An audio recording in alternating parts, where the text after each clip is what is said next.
Hello children, how are you? I hope all of you are fine and safe at your home. Today I am going to teach class 7 English Literature chapter 8. Name of the chapter is Childhood Memories. Some part of this chapter I have taught you before. Today I will teach you the remaining part. In this lesson we are reading about the childhood memories of Nelson Mandela. Nelson Mandela had also childhood as everybody has.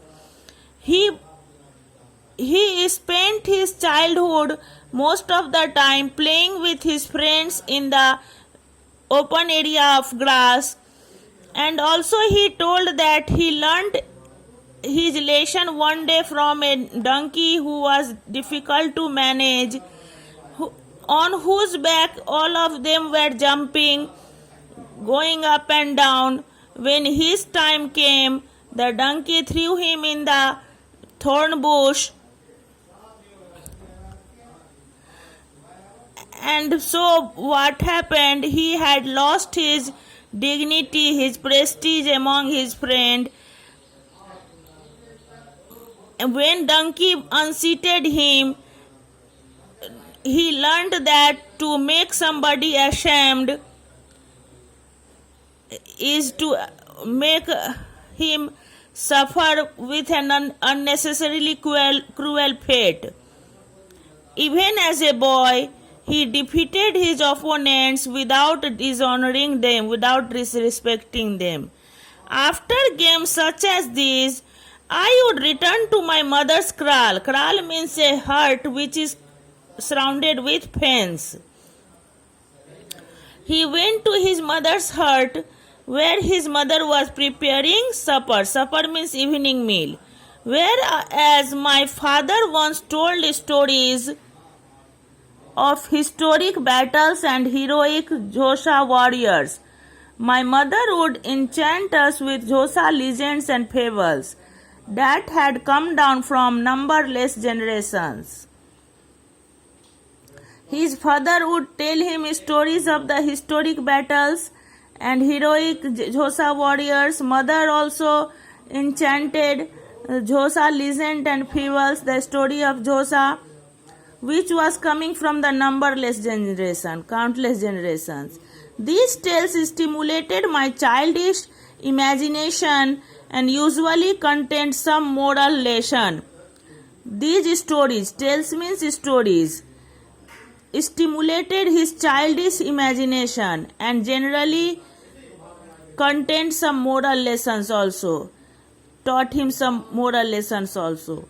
I recall once my mother told us about a traveler who was approached by an old woman with terrible cataracts in her eyes. The woman asked the traveler for help and the man averted his eyes. He remembers that his mother told him about a traveler who was approached by an old woman with terrible cataract in her eyes. Cataract means medical condition. There was a terrible medical condition in her eyes. The woman asked the traveler for help and the man averted his eyes. Then the man turned his eyes to the woman. Then another man came along and was approached by the old woman. She asked him to clean her eyes, and even though he found the task unpleasant. Then another man came along and he approached to the old woman. She asked the man to clean her eyes. It was an unpleasant task. He did as she had asked, but he did because she had asked. Then miraculously the scales fell from the woman's eyes and she became young and beautiful. But then magically the scales fell from the woman's eye and she became young and beautiful. The man married her and became wealthy and prosperous. The man married the young woman and then they became wealthy and prosperous, rich and prosperous. It is a simple tale but with a strong message. It is a simple tale but there is a strong message. Virtue and generosity will be rewarded in ways that one cannot know.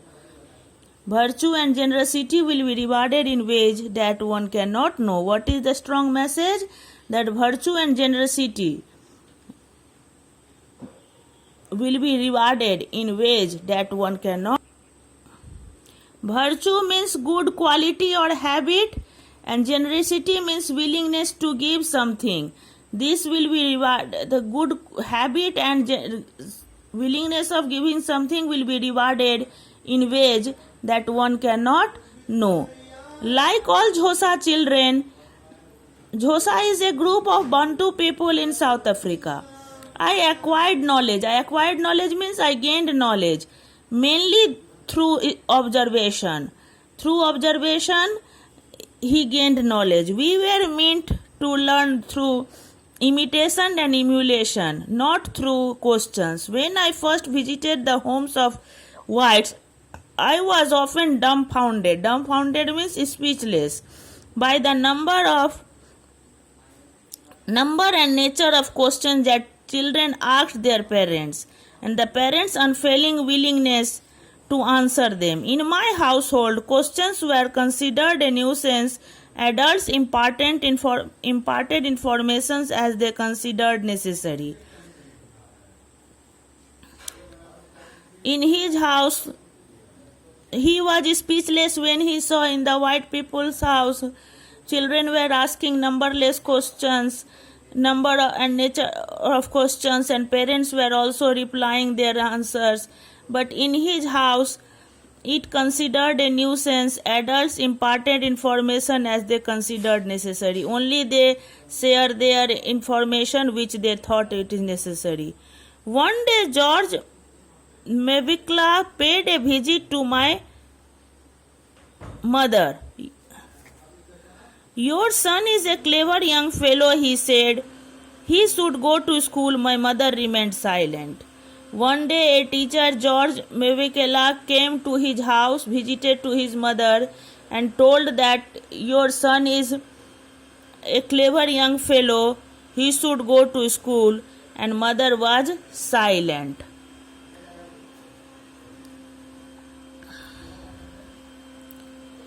No one in my family had ever attended school, and my mother was unprepared for Mevicla's suggestion. In his family, nobody had gone to school before, so mother was unprepared for his suggestion, but she did relay it to my father. But she depended to his father, who, despite or perhaps because of his own lack of education, immediately decided this youngest son should go to school. Who had lack of education, he quickly decided to send his youngest son to school. The school bus consisted of a single room with a western style roof. On the other side of the Kunu hill, I was 7 years old on the day before I was to begin. My father took me aside and told me that I must be dressed properly for school. Until that time, I, like all the other boys in Kunu, had worn only a blanket which was wrapped round one shoulder and pinned at the waist. My father took a pair of his trousers and cut them at the knee. He told me to put them on, which I did, and they were roughly the correct length.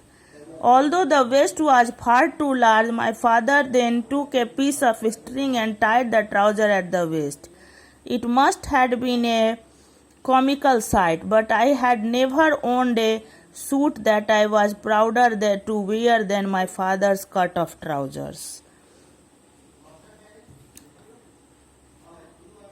The schoolhouse consisted of a single room. It was only one room, and the roof was Western style. It was other side of the Kunu hill. The name of the hill was Kunu. Nelson Mandela was 7 years old when he began to go to school. His father took him aside and told him he should be dressed in a proper manner for school. Until that time, he, like all the other boys in Kunu, had worn only a blanket. He was only wearing a blanket, which was wrapped round one shoulder and pinned in the waist. My father took a pair of his trousers and cut them at the knee. Cut the trousers at the knee.